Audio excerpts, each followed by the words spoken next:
เมืองสนะสมบูรณ์ประดับเหรียญกาละนึกวันสร้างต่างพรรคประชาชนปฏิวัติลาวครบรอบ70 ปีและมอบบัตรสมาชิกพรรคสมบูรณ์พิธีประดับเหรียญกาละนึก70 ปีวันสร้างต่างพรรคประชาชนปฏิวัติลาวให้บรรดาสหายสมาชิกพรรคที่ตกหล่นที่มีผลงานคุณงามความดีในภารกิจปกปักรักษาและสร้างสรรค์พัฒนาประเทศชาติในระยะที่ผ่านมาอยู่เมืองสนะสมบูรณ์เนื่องในโอกาสวันสร้างต่างพรรคประชาชนปฏิวัติลาว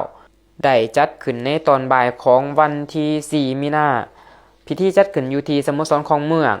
ให้เกียรติเป็นประธานของสหายอำไส้พรมณีห้องเลขาพรรคเมืองประธานคณะกรรมการปกครองเมือง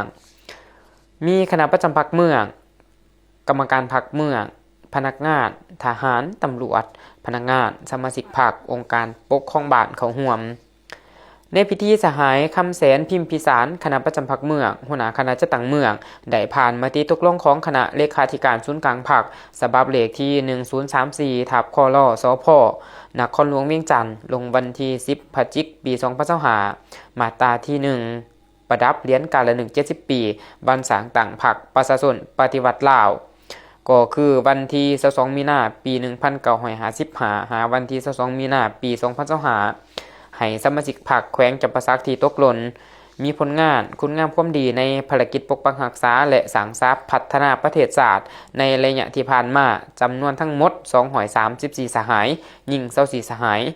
ในนั้นอยู่เมืองสนะสมบูรณ์มี25สหายยิง2สหายและผ่านมติตกลงของคณะประจำพรรคแขวงจำปาสักฉบับเลขที่515ทับกจพขจสลงวันที่30 กันยายน ปี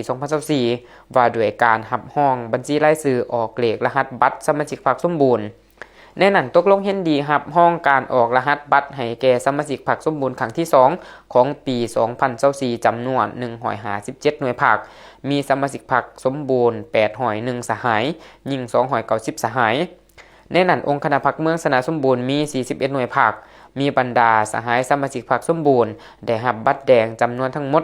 338สหายยิง114สหายโดยเป็นเกียรติประดับเหรียญกาละนึก70 ปีให้บรรดาสหายสมาชิกพรรคพร้อมทั้งหมอบบัตรแดงให้แก่สหายสมาชิกพรรคสมบูรณ์อย่างสมเกียรติของสหายอำไส้พรมณีห้องเลขาพรรคเมืองประธานคณะกรรมการปกครองเมือง